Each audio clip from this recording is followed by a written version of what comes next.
नमस्कार, मैं हूं श्वेता झा और आप देख रहे हैं 7 बजे 7 सवाल। नागरिकता संशोधन कानून के लागू होने के बाद विपक्ष के आरोपों पर सरकार की तरफ से पलटवार शुरू हो गया है और आज विपक्ष के हमलों की धार को कुंद करने के लिए खुद गृह मंत्री अमित शाह ने मोर्चा संभाला और विपक्ष के एक एक आरोपों का सिलसिलेवार तरीके से जवाब दिया। इसी से जुड़े आज के हमारे 7 सवाल होंगे। तो हमारा आज का पहला सवाल है कि नागरिकता कानून पर विपक्ष के आरोपों पर सरकार का क्या रुख है। दरअसल अमित शाह ने आज विपक्ष के आरोपों का तुर्की बतुर्की यानी कि उन्हीं के अंदाज में जवाब दिया और उन्हें राष्ट्रीय सुरक्षा से जुड़े इस मुद्दे पर राजनीति न करने की नसीहत दी।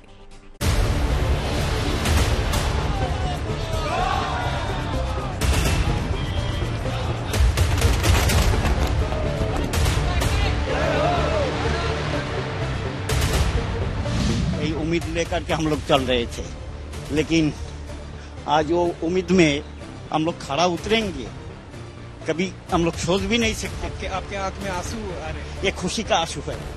बांग्लादेश से 80 के दशक में पलायन करके पश्चिम बंगाल पहुंचे ये हैं 50 वर्षीय सपन कुमार विश्वास। नागरिकता कानून लागू होने के बाद इनके जैसे देश में रह रहे हजारों शरणार्थियों की वर्षों पुरानी नागरिकता पाने की आस पूरी होने जा रही है। लेकिन इस कानून के लागू होने के बाद देश में सियासी भूचाल आ गया है। विपक्षी दल सरकार के इस फैसले पर सवाल उठा रहे हैं। पश्चिम बंगाल की मुख्यमंत्री ममता बनर्जी, दिल्ली के मुख्यमंत्री अरविंद केजरीवाल और अपने आप को मुस्लिमों के रहनुमा मानने वाले ओवैसी इस कानून को लेकर सरकार के खिलाफ हमलावर हैं। लेकिन आज गृह मंत्री अमित शाह ने सभी नेताओं के सवालों का तुर्की ब तुर्की जवाब दिया है। नागरिकता संशोधन कानून के विरोध में मुखर मुख्यमंत्री ममता बनर्जी के आरोपों के जवाब में गृह मंत्री अमित शाह ने कहा कि ममता बनर्जी को शरणार्थियों और घुसपैठियों के बीच अंतर नहीं पता। शाह ने आरोप लगाया कि ममता बनर्जी राष्ट्रीय सुरक्षा के मुद्दे पर राजनीति कर रही है। ममता ने कहा था कि वो अपने राज्य में सीए को लागू नहीं होने देंगी। বাংলায় আমরা থাকতে কোনো ডিটেনশন ক্যাম্প করতে দেব না, কোনো এনআরসি করতে দেব না, কারো অধিকার কাটতে দেব না, কাউকে বঞ্চনা করতে দেব না, কাউকে লাঞ্ছনা করতে দেব না। এর জন্য যদি আমার জীবনও যায় আমি জীবন দিতে তৈরি। বাংলার মানুষের অধিকার আমি কিছুতেই কাটতে দেব না। वो खौफ पैदा कर रही है, हिंदू और मुसलमानों के बीच में विखवाद कराना चाहती है, अपनी वोट बैंक का कंसोलिडेशन करना चाहती है। ममता जी, इसको मत रोकिए, करने जैसा काम है, घुसपैठ रोकिए। अमित शाह ने दिल्ली के मुख्यमंत्री अरविंद केजरीवाल के इस आरोप पर भी जवाब दिया, जिसमें केजरीवाल ने कहा था कि शरणार्थियों के भारत में बसने से देश में कानून व्यवस्था बिगड़ेगी। गृह मंत्री ने कहा कि दिल्ली के मुख्यमंत्री शायद ये नहीं जानते कि ये लोग पहले से ही देश में रह रहे हैं और नागरिकता केवल उन्हें मिलेगी जो यहाँ 2014 से पहले से रह रहे हैं। बांग्लादेश से, पाकिस्तान से अगर झुग्गी लगा के आपके पता नहीं वो कौन लोग हैं, क्या हैं, सारी कानून व्यवस्था चरमरा जाएगी। चोरियां, डकैतियां, बलात्कार बढ़ेंगे हमारे देश के अंदर। दिल्ली के मुख्यमंत्री अपने भ्रष्टाचार के उजागर होने से अपना आपा खो बैठे हैं। 2014 तक जो आ गए इनको नागरिकता देनी है और इतनी ही चिंता है तो वो क्यों बांग्लादेशी घुसपैठियों की बात नहीं करते हैं, रोहिंग्यास का विरोध क्यों नहीं करते हैं? क्योंकि वो वोट बैंक की पॉलिटिक्स कर रहे हैं। AIMIM सीए को मजहब के आधार पर लाया गया कानून बता रही है और दावा कर रही है कि ये कानून मुसलमानों के खिलाफ है। लेकिन गृह मंत्री ने आज फिर साफ किया कि इस कानून से देश में रह रहे अल्पसंख्यकों को परेशान होने की जरूरत नहीं, क्योंकि ये कानून नागरिकता छीनने का नहीं बल्कि नागरिकता देने का कानून है। ये कानून जो मोदी सरकार ने आज से 4 साल पहले बनाया था वो संविधान के खिलाफ है। आप रिलीजन की बुनियाद पर कानून नहीं बना सकते, इसमें कई सुप्रीम कोर्ट के जजमेंट्स है और राइट टू इक्वालिटी के खिलाफ है। क्या तर्क है आपका? एंटी मुस्लिम कैसे है कि आप सिर्फ मुसलमानों को उसको आपने क्राइटेरिया बना दिया? ये मैं वो कह रहे हैं क्राइटेरिया ये बना है कि जिस पर धार्मिक प्रताड़ना होती है इसको देंगे, और अगर वो मुसलमान और भारत के पुराने हिस्से से मुसलमानों पर इसलिए धार्मिक प्रताड़ना नहीं हो सकती कि तीनों देश घोषित इस्लामी स्टेट है। धार्मिक प्रताड़ना कौन करेगा इस्लाम के अनुयायियों के साथ? ये तीनों देश घोषित इस्लामिक स्टेट इनके नाम के अंदर है, इनके संविधान में है। गैर बीजेपी राज्यों में और विपक्षी दलों के इस कानून के विरोध करने के बाद भी सरकार ने आज साफ कर दिया कि वो किसी भी कीमत पर ये कानून वापस नहीं लेने जा रही। इसका मतलब ये है कि सीए पर छिड़ा सियासी संग्राम फिलहाल थमता नजर नहीं आ रहा है। नॉर्थ 24 परगना से सूर्याग्नि रॉय के साथ bureau report, good news today. Delhi के मुख्यमंत्री अरविंद केजरीवाल ने कल बयान दिया था कि इस कानून के लागू होने के बाद पाकिस्तान, बांग्लादेश और अफगानिस्तान से बड़ी संख्या में शरणार्थी देश में आएंगे, जिससे यहां लॉ एंड ऑर्डर की स्थिति बिगड़ सकती है। दिल्ली में रह रहे शरणार्थी केजरीवाल के इस बयान से आहत हो गए और इसी से जुड़ा हुआ हमारा दूसरा सवाल है। हमारा सवाल है कि सीएए कानून लागू होने के बाद सड़कों पर क्यों उतर गए शरणार्थी। देखिए, केजरीवाल के बयान पर शरणार्थी भड़क गए और आज उन्होंने केजरीवाल के घर के बाहर प्रदर्शन किया और उनसे बयान के लिए माफी मांगने को कहा।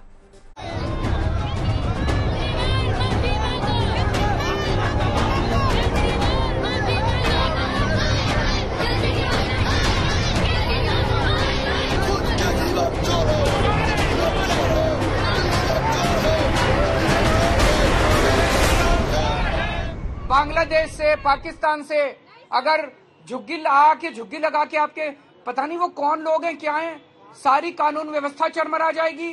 चोरियां, डकैतियां, बलात्कार बढ़ेंगे हमारे देश के अंदर। दिल्ली के मुख्यमंत्री अरविंद केजरीवाल के इसी बयान पर संग्राम छिड़ा है। नागरिकता कानून लागू होने के बाद केजरीवाल ने आंतरिक सुरक्षा पर चिंता जताते हुए शरणार्थियों को देश के लिए खतरा बताया, तो नाराज शरणार्थियों को विरोध करने के लिए सड़क पर उतरना पड़ा।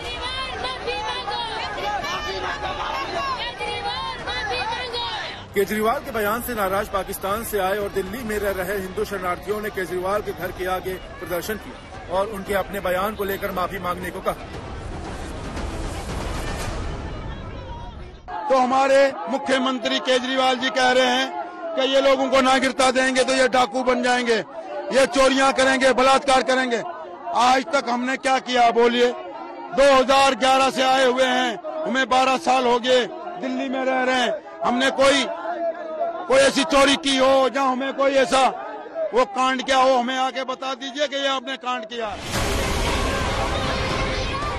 दिल्ली में सड़कों पर उतरा शरणार्थियों के इस समूह में अधिकतर पाकिस्तान से आए हुए हिंदू हैं। पाकिस्तान में अल्पसंख्यकों की हैसियत से रह रहे ये शरणार्थी पाकिस्तान में अत्याचार और उत्पीड़न की नरकी जिंदगी से अजीज आकर भागकर भारत पहुंचे थे। दिल्ली में सालों से रह रहे इन शरणार्थियों की मुंह मांगी मुराद उस समय पूरी हो गई जब केंद्र सरकार ने इन शरणार्थियों को नागरिकता देने का फैसला किया। लेकिन सरकार के इस फैसले को जब केजरीवाल ने राष्ट्रीय सुरक्षा से जोड़ दिया तो ये लोग आहत होकर सड़कों पर उतर गए। उसने जो बयान दिया है, घुसपैठिया हमें करार दिया है, हमें चोर करार दे दिया है, हमें बहुत दुख हुआ। हमें इतना दुख हुआ है जो पाकिस्तान में हमारे साथ अत्याचार होता था, ये हमारी बच्चियों बहन बेटियों के साथ जो अत्याचार होता था उससे भी ज्यादा दुख हुआ जो कल उसने हमें चोर, हमें घुसपैठिया। हम क्या घुसपैठिया नजर आ रहे हैं उनको? अगर घुसपैठिया हम होते तो ऐश करते। रोहिंग्या मुसलमान रह रहे उनके बारे में नहीं बोलते हैं, बांग्लादेशी मुसलमान रहते उनके बारे में नहीं बोलते हैं। बीजेपी ने केजरीवाल के बयान पर ऐतराज जताते हुए इसे तुष्टीकरण की राजनीति करार दिया है। सीएए का विरोध करके अरविंद केजरीवाल जी, आपने ये सिद्ध कर दिया कि आप हिंदू, सिख, ईसाई, बौद्ध, जैन, पारसी, इन सभी के आप बहुत बड़े शत्रु हैं।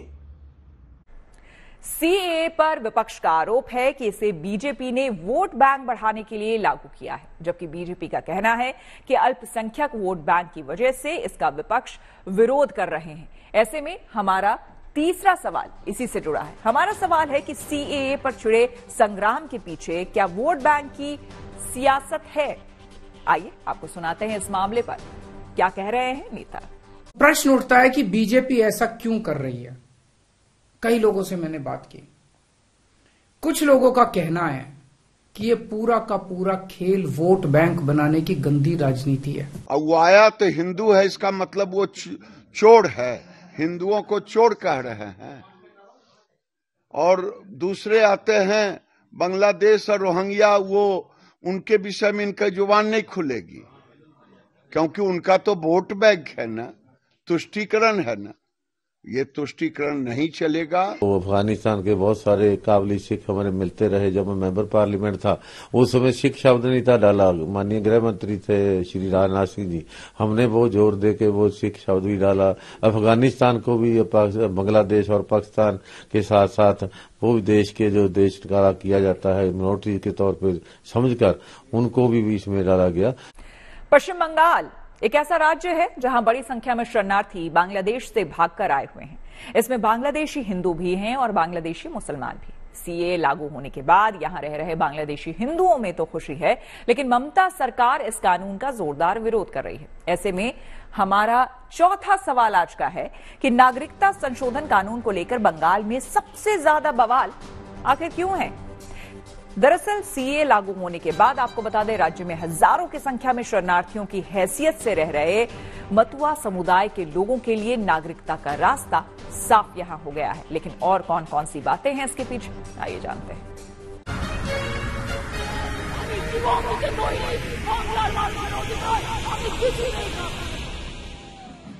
नागरिकता संशोधन कानून लागू हुआ तो सालों से इस देश के शरणार्थी की हैसियत से रह रहे लोगों में देश में स्थायी आश्रय मिलने की आस पुख्ता हुई। देश में स्थायी रूप से पनाह मिलने की आशा में उन्होंने मिठाइयां खाई, पटाखे जलाए। लेकिन कुछ राज्यों में इस कानून का जोरदार विरोध हुआ। ऐसा ही एक राज्य पश्चिम बंगाल है। पश्चिम बंगाल में इस कानून पर जोरदार सियासत हो रही है।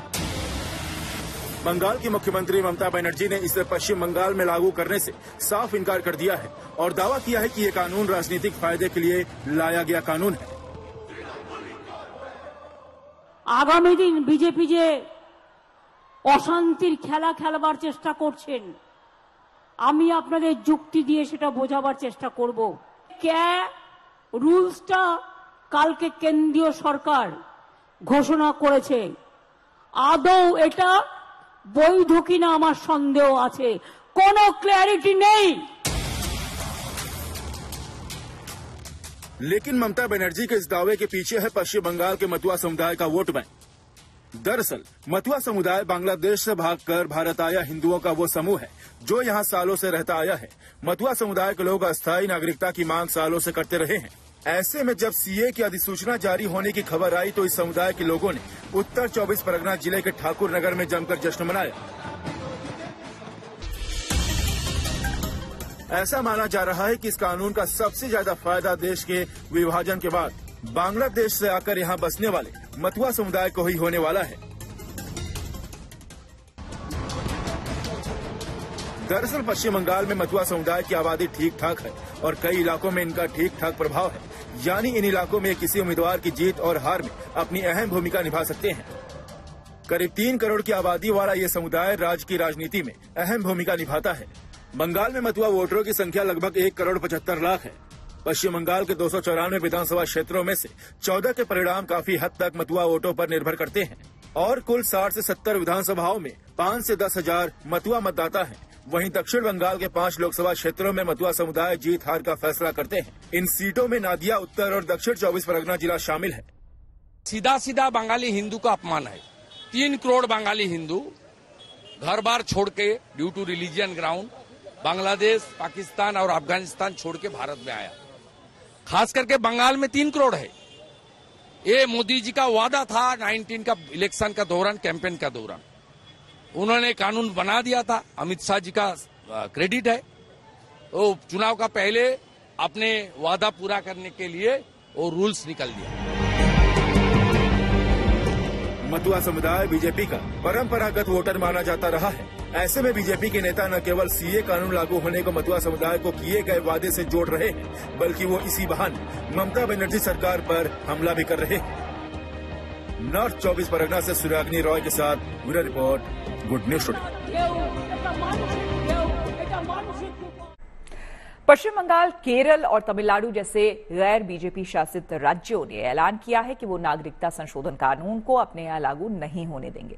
लेकिन केंद्र सरकार का दावा है कि वो ऐसा कर ही नहीं सकती, क्योंकि इस पर कानून बनाने का अधिकार राज्य का नहीं बल्कि केंद्र के पास है। ऐसे में हमारा 5वां सवाल इसी से जुड़ा है। हमारा सवाल है कि क्या नागरिकता कानून को राज्य में लागू करने से रोक सकती है राज्य सरकारें?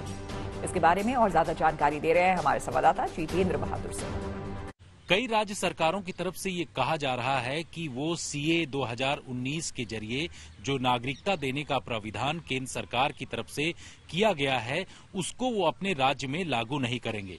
लेकिन आपको बता दें कि खुद केंद्रीय गृह मंत्री अमित शाह ने इस बात को लेकर के साफ किया है कि नागरिकता देने का जो ये नया कानून है उसके जरिए केंद्र सरकार ही इसमें नागरिकता दे सकती है, राज्यों का इसमें कोई लेना देना नहीं है। राज्य सरकार जिस तरीके से इस बात को लेकर के दावा कर रही थी कि वो अपने राज्यों में इसको लागू नहीं होने देंगे, ऐसे में ये अब साफ हो चुका है कि केंद्र सरकार ही सीए 2019 के जरिए नागरिकता दे सकती है। सीएए पर केंद्र और राज्य के बीच छिड़े जंग के बीच ये मामला अब अदालत की दहलीज तक पहुंच गया है। केरल सरकार और इंडियन यूनियन मुस्लिम लीग ने तो इस मामले को सुप्रीम कोर्ट में चुनौती देने का ऐलान कर दिया है। ऐसे में हमारा अगला और छठा सवाल इसी से जुड़ा है। हमारा सवाल है कि सीएए की लड़ाई सुप्रीम कोर्ट तक कैसे आई? इसके बारे में और ज्यादा जानकारी दे रहे हैं हमारे संवाददाता जितेंद्र बहादुर से। सीए के रूल्स नोटिफाई होने के साथ ही इसका विरोध भी शुरू हो गया है।